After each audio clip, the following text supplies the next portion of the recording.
യുദ്ധം നടന്നാൽ ഇന്ത്യക്കായിരിക്കും ഏറ്റവും കൂടുതൽ ക്ഷതം സംഭവിക്കുക എന്ന് പാകിസ്ഥാനിലെ നേതാക്കന്മാർ പറയുന്നു.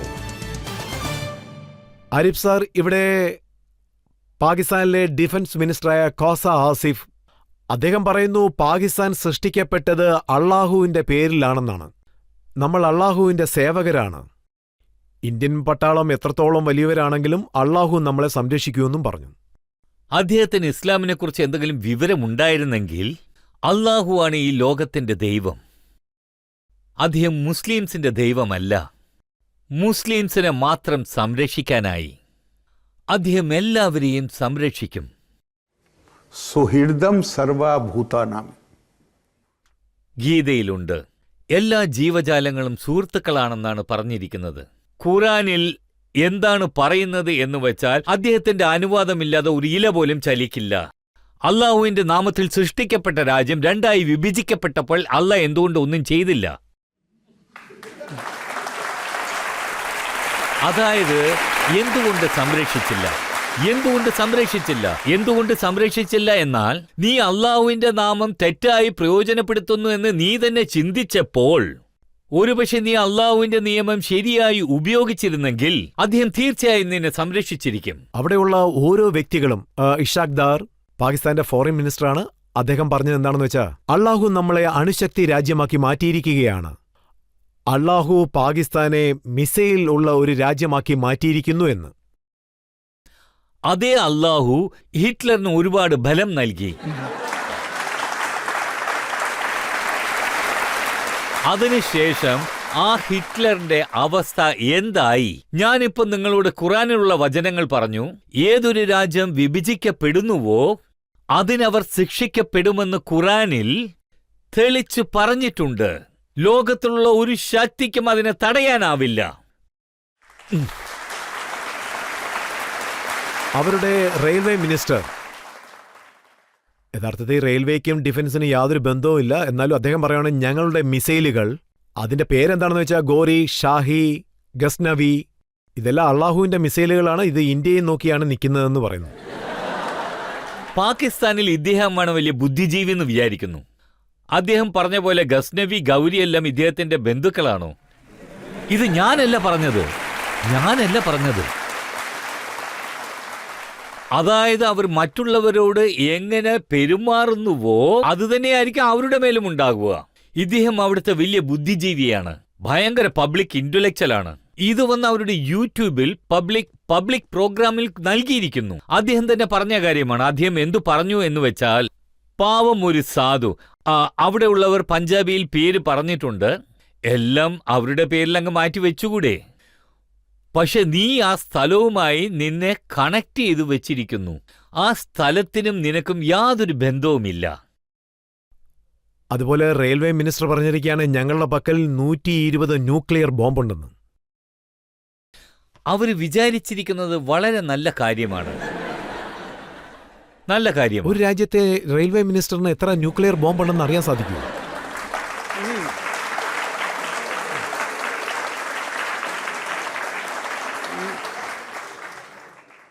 ഒരു നോർമലായിട്ടുള്ള രാജ്യത്ത് അങ്ങനെയൊന്നും നടക്കില്ല, പക്ഷെ പാകിസ്ഥാനിൽ എല്ലാം നടക്കും.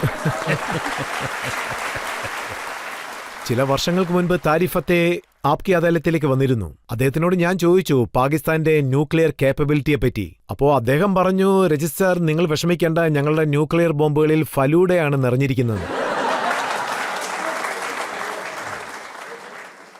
അതിരിക്കട്ടെ, നിങ്ങൾ എന്നോടൊരു കാര്യം പറയൂ. അതായത് നിങ്ങളുടെ ഇൻവെസ്റ്റിഗേഷന്റെ ഒരു ഘടന, നിങ്ങളുടെ കഠിനാധ്വാനം, ഇത് രണ്ടും നിങ്ങൾക്ക് സ്വന്തമല്ലെങ്കിൽ നിങ്ങൾ അതിന്റെ ഡിസൈൻ വേറെ എവിടുന്നോ മോഷ്ടിച്ചു കൊണ്ടുവന്നിരിക്കുക. അതാണ് യഥാർത്ഥ സത്യം. ഞാൻ കുറ്റം ആരോപിക്കുകയല്ല.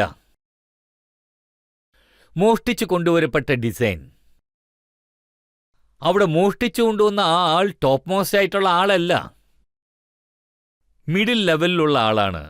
സോ ഇതിൽ ആശ്ചര്യകരമായി ഒന്നും തന്നെയില്ല. അതിൽ ഫലൂദ നിറച്ചിരിക്കുകയാണെന്ന് അവർ തന്നെ മനസ്സിലാക്കും. അതുപോലെ തന്നെ ഇന്ത്യയുടെ പ്രധാനമന്ത്രി മോദി നമ്മുടെ പ്രോഗ്രാമിന് വന്നപ്പോൾ അദ്ദേഹവും പറഞ്ഞിരുന്നു, നിങ്ങൾ വിഷമിക്കേണ്ട, ഞാൻ ലാഹോറിൽ പോയി ചെക്ക് ചെയ്തിട്ട് വന്നു, അവിടെങ്ങും ഒന്നുമില്ലെന്ന് അദ്ദേഹം പറഞ്ഞു.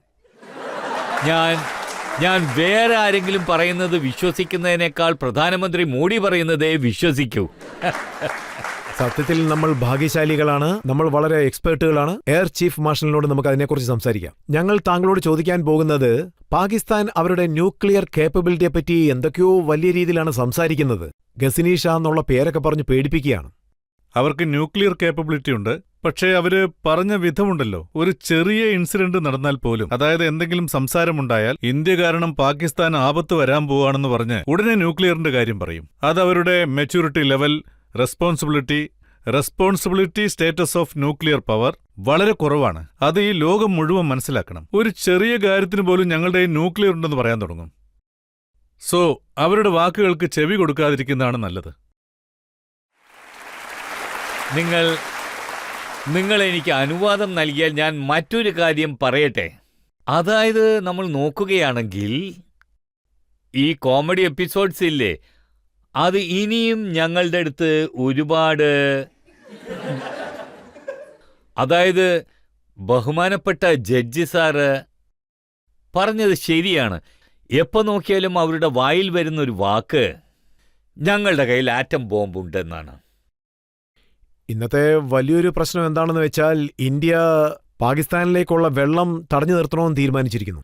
പക്ഷേ പാകിസ്ഥാന്റെ പ്രധാനമന്ത്രി എന്താ പറഞ്ഞിരിക്കുന്നത് വെച്ചാൽ, വെള്ളം തടഞ്ഞു നിർത്തിയാൽ അത് യുദ്ധത്തിന് സമമായിട്ടുള്ള കാര്യമാണെന്ന്.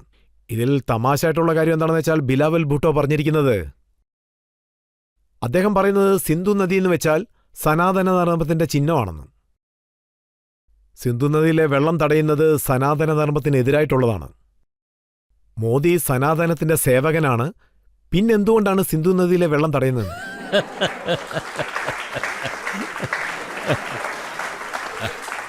എന്തൊക്കെയാണെങ്കിലും ഇതിലൊരു കാര്യമുണ്ട്. അതായത് അവർ ഇന്ത്യയുടെ നാഗരികതയെക്കുറിച്ച് സംസാരിക്കുന്നു, ഇന്ത്യയുടെ ലക്ഷ്യങ്ങളെക്കുറിച്ച് സംസാരിക്കുന്നു. അപ്പോൾ ഈ കാര്യങ്ങൾ സമ്മതിച്ചതുപോലെയല്ലേ? അതായത് ആരെയും തടയുന്ന ഒരു സമ്പ്രദായം ഇതിലില്ലെന്ന് സംഭവിച്ചിരിക്കുന്നു. ഞാൻ ഇവിടെ ഒരു കാര്യം നിങ്ങളോട് പറയാൻ ആഗ്രഹിക്കുന്നു. സത്യം പറയണമെന്നതിൽ ഇതിൽ സംശയമില്ല. അതായത് ഇന്ത്യയുടെ പാരമ്പര്യം, നിങ്ങൾക്കതിനെ സനാതനം എന്നും പറയാം, കലാസാംസ്കാരിക പാരമ്പര്യമെന്നും പറയാം. അത് സമാധാനത്തിന്റെയും അഹിംസയുടെയും പാരമ്പര്യമാണ്, അതിലൊരു സംശയവുമില്ല. പക്ഷേ അഹിംസയുടെ അർത്ഥമെന്നത് ഭീരുത്വമാണെന്ന് കണക്കാക്കരുത്.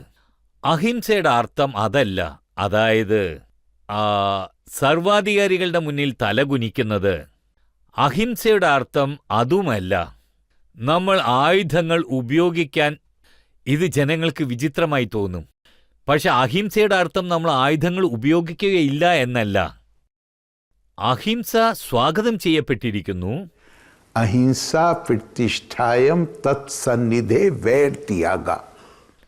അഹിംസ നിലനിർത്തപ്പെട്ട സ്ഥലത്ത് ആരിലും വെറുപ്പോ പകയോ ഉണ്ടാവില്ല, ചീത്ത ചിന്തകളുണ്ടാവില്ല, പ്രതികാര ചിന്ത ഉണ്ടാവില്ല.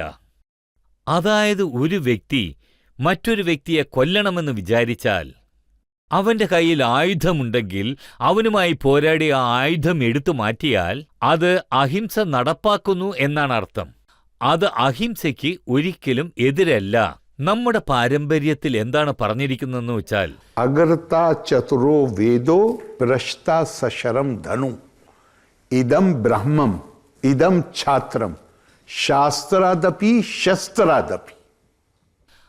അതായത് നമ്മെ അറിയിച്ചത്, നമ്മെ ക്ഷണിക്കപ്പെട്ടത്, നമ്മിൽ അറിവും ജ്ഞാനവും എല്ലാം ഉണ്ടായിരിക്കണം എന്നതാണ്.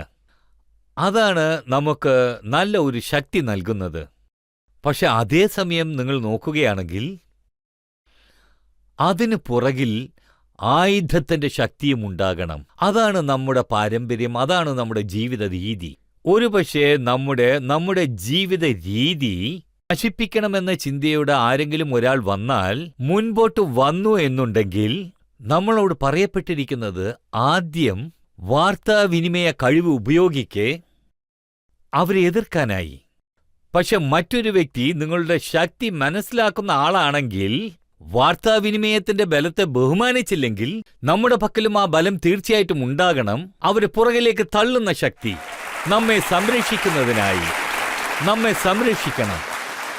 ഇതുപോലെ നമുക്കും ആ സംരക്ഷിക്കാനുള്ള കഴിവുണ്ടാവണം. അതുകൊണ്ട് എന്നെ അപേക്ഷിച്ചിടത്തോളം, അതായത് ചരിത്രത്തിൽ നമ്മൾ എന്തെങ്കിലും തെറ്റ് ചെയ്തിട്ടുണ്ടെങ്കിൽ ഇന്ന് നമുക്ക് എത്രമാത്രം പ്രതാപമുണ്ടോ അതിന്റെ അടിസ്ഥാനത്തിൽ നാം നമ്മുടെ സംരക്ഷണം ഏർപ്പാടാക്കണം. നമുക്ക് ആ കഴിവുണ്ടെന്ന് ഞാൻ വിശ്വസിക്കുന്നു. പിന്നെ ആരിഫ് സാർ, ഒരു മിനിറ്റ്, നമുക്ക് എയർ ചീഫ് മാർഷലിനോട് ചോദിക്കാം നമ്മുടെ സുരക്ഷ ഏത് രീതിയിലാണ് ഉള്ളതെന്ന്. എല്ലാ വിധത്തിലും തയ്യാറാണ്. അവർ പ്രതീക്ഷിക്കുന്നതിനേക്കാൾ കൂടുതലുണ്ട്. ഇപ്പൊ എനിക്ക് ചോദിക്കാനുള്ളത്, പാകിസ്ഥാനിൽ പ്രശ്നങ്ങൾ കൂടി വരികയാണ്. അവിടെയുള്ള നേതാക്കന്മാർ എന്താണ് പറയുന്നതെന്ന് വെച്ചാൽ, ഈ സാഹചര്യത്തിൽ പെട്ടെന്നൊരു യുദ്ധമുണ്ടായാൽ ചൈന അവർക്ക് വേണ്ടി നമ്മളോട് യുദ്ധം ചെയ്യുമെന്ന് പറയുന്നു. നമ്മൾ എന്തിനാ അതിനെക്കുറിച്ച് ചർച്ച ചെയ്യണം? ഓരോ രാജ്യത്തും അവരവർക്ക് ഒരുപാട് പ്രശ്നങ്ങളുണ്ട്. അവർക്ക് ആ പ്രശ്നങ്ങളിൽ നിന്നും പുറത്തേക്ക് വരാൻ പറ്റിയില്ലെങ്കിൽ മറ്റുള്ള രാജ്യത്ത് അവരെന്തിന് കാലുവയ്ക്കണം? അവരുടെ പ്രശ്നങ്ങൾ തന്നെ അത്രമാത്രമുണ്ട്. ഇതിനെക്കുറിച്ച് OYC സാർ വളരെ നന്നായിട്ടാണ് സംസാരിച്ചിരിക്കുന്നത്. അദ്ദേഹം എന്താ പറയുന്നത് വെച്ചാൽ, ഇവർ ഇസ്ലാമിനെക്കുറിച്ച് സംസാരിക്കുന്നു, പക്ഷെ അവർ ചൈനയോട് സഹായം ആവശ്യപ്പെടുന്നു. അതേ ചൈനയാണ് അവിടെ മുസ്ലിങ്ങളെ പന്നിയിറച്ചി കഴിക്കാൻ നിർബന്ധിക്കുന്നത്. ഇപ്പോ OYC സാർ അങ്ങനെ പറയുന്നുണ്ടെങ്കിൽ തീർച്ചയായിട്ടും അദ്ദേഹം പറഞ്ഞത് തെറ്റായിരിക്കില്ല. പക്ഷെ ഞാൻ അതിനേക്കാളും അധികം പറയാം. അതായത് അവർക്ക് അറിയുന്നില്ല ആ സംസ്ഥാനത്ത് അവിടെ എങ്ങനെയുള്ള വാർത്തകളാണ് ദിവസവും പ്രചരിക്കുന്നതെന്ന്. അവിടെ വന്നതിന് ശേഷം RC മുനീർ സാറിന് അവിടെയുള്ള മുസ്ലിംസിനും അദ്ദേഹത്തിനും എന്താണ് സംഭവിക്കുന്നതെന്ന് അറിയില്ല. ആക്ച്വലി അതൊരു നല്ല കംഫർട്ടബിൾ ആയിട്ടുള്ള മതമാണ്. അവർക്ക് ആക്ച്വലി റിലീജിയന്റെ അർത്ഥം എന്താണെന്ന് വെച്ചാൽ ഇന്നത്തെ അടിസ്ഥാന സിദ്ധാന്തം, അതായത് दर्द दिल के वास्ते पैदा किया इंसान को वर्ण तात के लिए कुछ कम न थे कर സസ്യങ്ങളും മരങ്ങളും അവനെ കണ്ട് വണങ്ങുന്നില്ലേ? ഇപ്പോ നമ്മുടെ മനുഷ്യന്റെ അർത്ഥം എന്താണെന്ന് വെച്ചാൽ, दिल बदस्त आवर के हज अकबर अस्त अज हजारा काबा यक दिल बेहतर अस्त काबा बुनियादे खलीले आदर अस्त दिल गुजरगाहे जलीले अकबर अस्त. അതായത് ഒരാളുടെ ഹൃദയത്തിൽ സ്ഥാനം പിടിക്കണം. ഇങ്ങനെ ജനങ്ങളെ കൊല്ലാനല്ല. റിലീജിയന്റെ സിദ്ധാന്തം എന്താണെന്ന് വെച്ചാൽ ജനങ്ങളുടെ മനസ്സിൽ ജീവിക്കുക എന്നതാണ്. ഒരു മനസ്സ് കീഴടക്കുക എന്നതിന്റെ അർത്ഥം, ഒരു മനസ്സിൽ സ്ഥാനം പിടിക്കുക എന്നതിന്റെ അർത്ഥം 1000 തവണ ഹജ്ജിന് പോകുന്നതിനേക്കാൾ നല്ലതാണ്.